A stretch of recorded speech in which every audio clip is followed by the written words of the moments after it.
Hi, my name is Halima. I'm a project manager in NHS England. Hi, I'm Colbert Ncube. I'm Interim Director of Transformation at South West London ICB.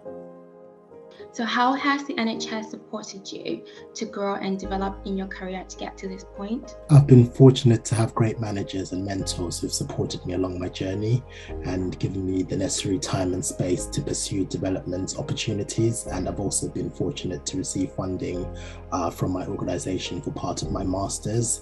And I was supported by my organisation to manage my workload while studying as well. Tell me about a mentor who helped you during your career. How do they support your progression? So I've got a manager from a previous role who I'm still in regular contact with, who's a great sounding board and is always available to test things out with me and work through any areas I'm finding challenging, and is a big driving force in around me doing my master's, and is always a sounding board when I'm thinking about the next steps to take in my career. What talents do you use in your role?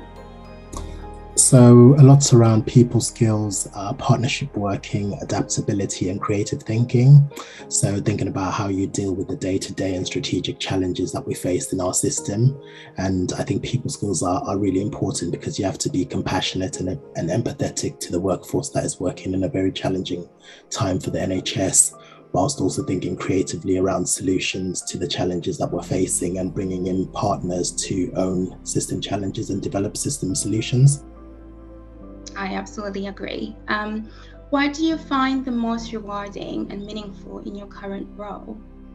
I think it's making a difference for the population I serve. I think as a Black male working in a very diverse part of London and knowing the health inequalities faced by the population, it's very important for me to make a difference for those groups and ensure that their voice is heard, and that when we're developing services, they meet their needs and improve the outcomes for those underserved communities.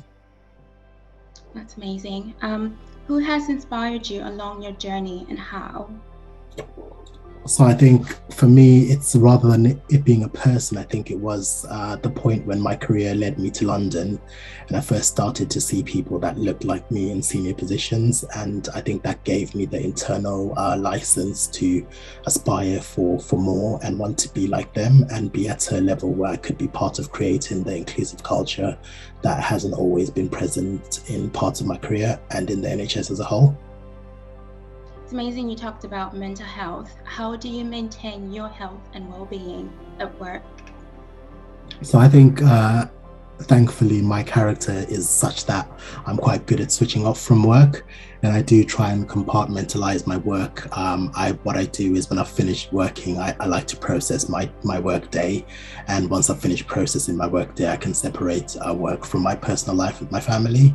And I like to find activities that keep me de-stressed. So I think about reading a lot, cooking a lot, and fitting in travel within my annual year plan, so I can have moments where I'm not really thinking about work and I'm just relaxing and in the moment.